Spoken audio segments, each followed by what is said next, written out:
pick your battles.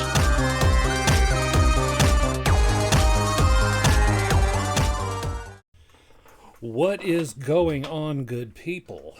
It has been a little bit since I released a video. I was on vacation in Texas with my family this past week. It was my kids' spring break, and the wife and I decided to treat them to this resort in Round Rock, Texas called Kalahari, which, if you ever get a chance to go, I do recommend. It has a big indoor water park, big indoor arcade, and they were having a lot of fun. What's interesting about this is, despite being on vacation, I managed to get more video gaming done than I have done in months. And a lot of that has to do with the fact that once you've exhausted the kids over the course of the day and you get back, mama's tired, kids are tired, daddy's kind of tired, I would just pull out my handhelds. I brought two of them. I brought my Nintendo Switch Lite and I brought my Anbernic RG351P, which is an absolutely phenomenal little retro handheld that you can pick up for like $90, $100, probably a little less than that if you get it used. And I'd spent probably a good 2 hours the previous weekend prior to going to installing a new firmware on there that fixed a lot of the issues that I was having with it, so I was able to enjoy it again. I haven't really picked it up in a couple of years because that previous firmware had just taken it, had just crapped the bed, you know. And I decided, let me see what's new for it, and boy, was there something new for it. Anyway, I beat Contra on this. I've been playing a lot of 8 and 16-bit era games on there. It can play everything up to PS1, although I found that it doesn't really do that too well. But I'm getting off track here. What I wanted to talk about was just how gaming is for some people when they get older, like myself, and you've got the job, you've got the kids, you know, you're getting up there in years. And those days of just sitting in front of the TV with a controller in your hand and like for hours on end, I can't speak for a lot of guys my age, but I feel pretty safe in assuming that a lot of them are in my position to where that's not really so much an option anymore, unless they're willing to neglect their familial responsibilities, which I don't recommend.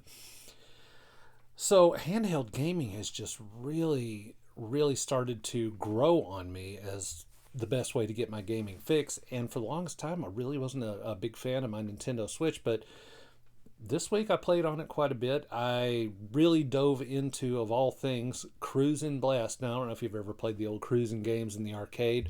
They're a ton of fun. It's just an over-the-top racer, and you can pick it up and you can put it down. You can have a lot of fun with it.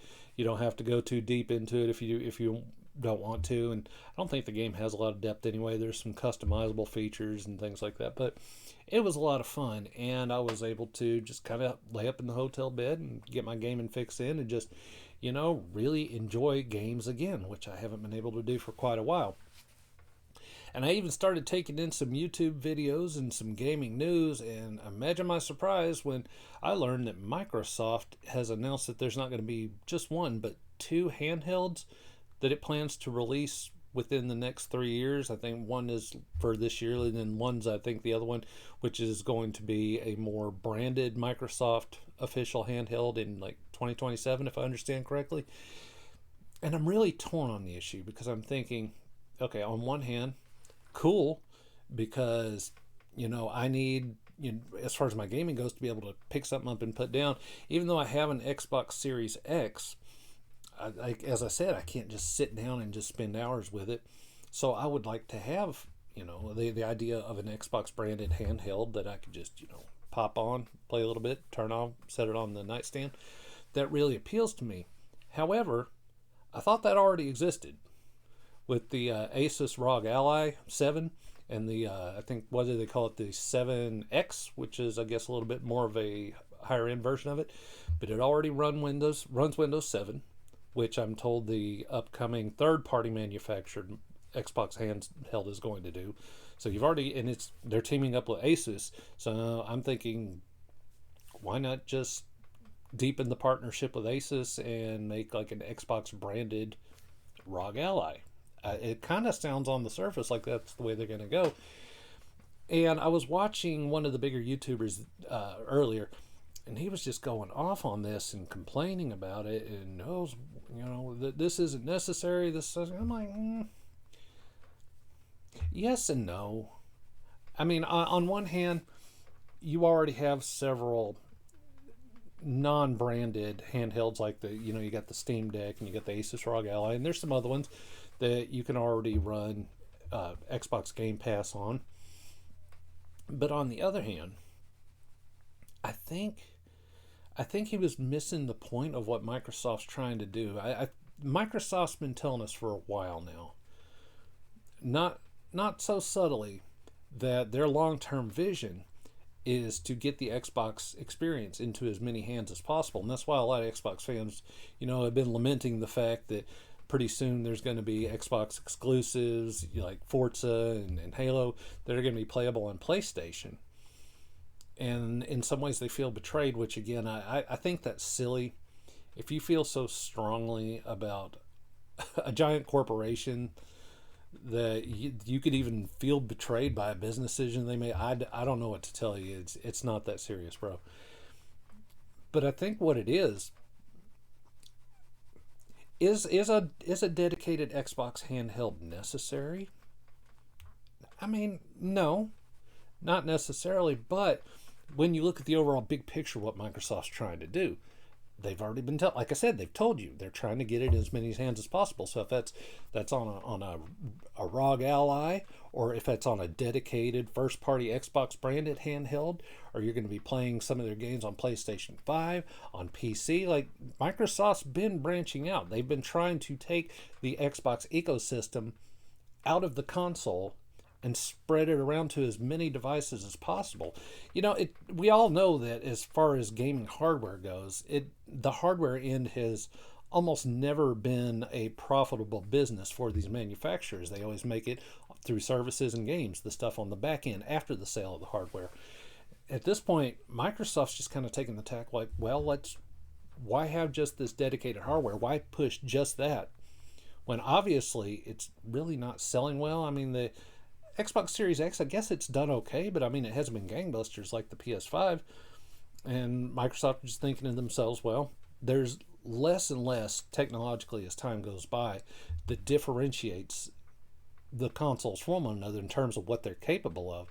The only differentiating factor they have is the software, and Microsoft's like, well, if we can't really just push our own console out the door and just, sell it like crazy, let's take what the people love about our consoles, which is the games, and make it playable everywhere. I can't say as I fault that vision, and it could be that there's going to be some people that are going to scoff at it, and they're going to see it as Microsoft maybe trying to ride Switch's coattails. And I don't think that's necessarily the case, because Nintendo's definitely a lot more insular as far as their ecosystem goes than Microsoft is. I think you're going to be talking, it's really going to be an apples and oranges comparison in terms of what the devices are capable of.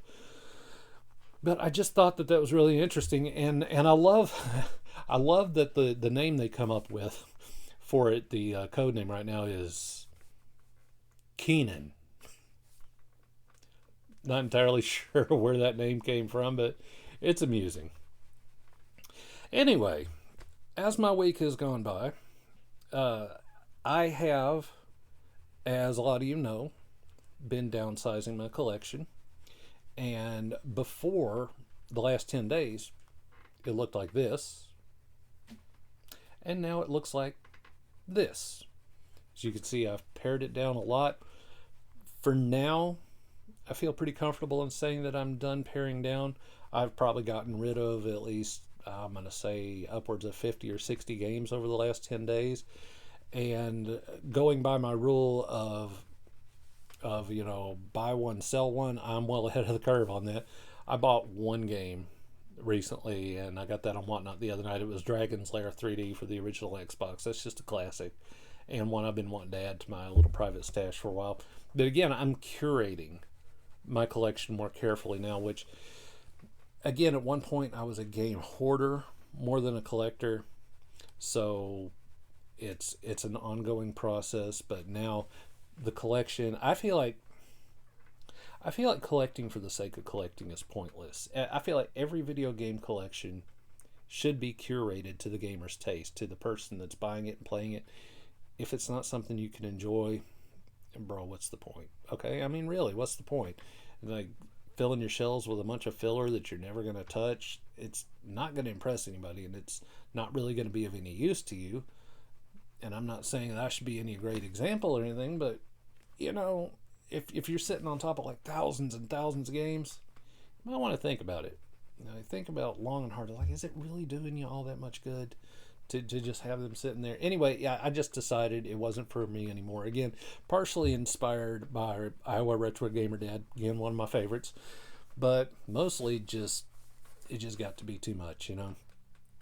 Anyway, coming back from Texas, and I know I'm gonna ruffle some feathers here, especially for those that live in Texas or live on the West Coast, but I tried In-N-Out burgers for the first time.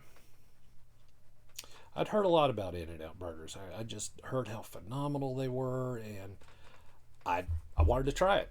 Before I left Texas, on my way out, I wanted to try it, so I stopped at one, and I figured out really quickly in terms of how it operates. It's basically Chick-fil-A, but with hamburgers. Because there was a line of cars around the restaurant, usually like there is at a Chick-fil-A, and they had an associate out there, and he was going car to car taking orders. And I noticed that the In-N-Out menu was like really small. I was kind of surprised by that. I'm like on the website on my phone. I'm like, menu, and then it's showing like 2 or 3 things, and I'm like looking for the rest of the menu, not realizing that's the menu. So anyway, I got it, and I got me a nifty little In-N-Out paper hat. I couldn't leave without one of those. I mean, the little kid in me demanded it. And I tried it. Y'all, it's In-N-Out burgers just okay.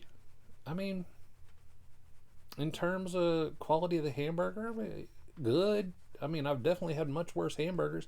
I can say that the ingredients were fresh. I could tell, like, the buns were nice and kind of spongy, like you want a fresh hamburger bun to be, and everything was hot, and the lettuce was crisp. Like I had no complaints in that, except it just didn't blow my socks off like I expected. Because I mean, In-N-Out has this whole like cult following. Like people just absolutely, even Gordon Ramsay, I'm told, loves In-N-Out burgers because apparently they do it the way he likes, which is just in terms of seasoning, it's just a little bit of salt, a little bit of pepper, you know, good fatty meat, and it's juicy, and he likes that.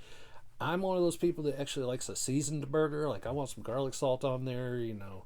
I want a little bit of some sort of peppers, some sort of like something. I need seasoning on my hamburgers. That's why a lot of times when I cook them, I'll use like a Cajun seasoning or something for the patties.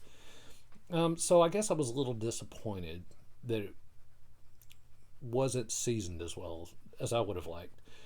And as far as the fries go, and I read this online, I wanted to see what other people were thinking. A lot of people had the same issue with the fries that I do. It's like they're weird. The texture is just strange. Like I can't explain it.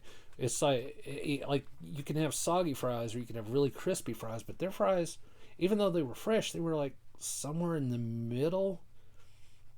I don't know. Like I it's not something that I would. Their fries are definitely not something I would order if I had other options. You know, I would definitely rather get like Arby's curly fries or you know, even McDonald's classic French fries. Just yeah, but yeah, In-N-Out. I mean, if there was one around here, I'd eat there now and then. But y'all that just swear by it, I don't understand it. It wasn't as great as y'all make it out to be. Anyway, folks, that is all I've got for this week, and hopefully I'll be able to put up another video within the next few days. Maybe not wait as long this time. You notice lately I've been doing a lot more shorts because I've found that in terms of the views I get a lot more traction with shorts, and I guess that's just a testament to where the average attention span is these days. Not everybody is a lover of the long form format like I am. You know, I can put on a good video if it could be anywhere from 20 minutes to an hour long. If it's something I'm interested in, I'll watch it. But I get it. It's the day and age that we live in, and it's not everybody's cup of tea. So I definitely am going to be doing a lot more shorts. I've got some interesting new editing apps that I'm going to be playing with in terms of cranking those out. And again, I don't want to fall into the trap of, you know, just cranking out shorts just to be cranking them out. I want it to be something that's, you know, like halfway at least interests me, and it'll hopefully interest you. But that's what I got for now. As always, folks, you know, if you like what you saw here, click the like, leave a comment. I'm usually pretty good about interacting with folks because, frankly, I'm not big enough not to. And if I would love it if you'd subscribe. That would be amazing. As always, pick your battle, pick your battles, because not every hill's worth dying on. And y'all take it easy.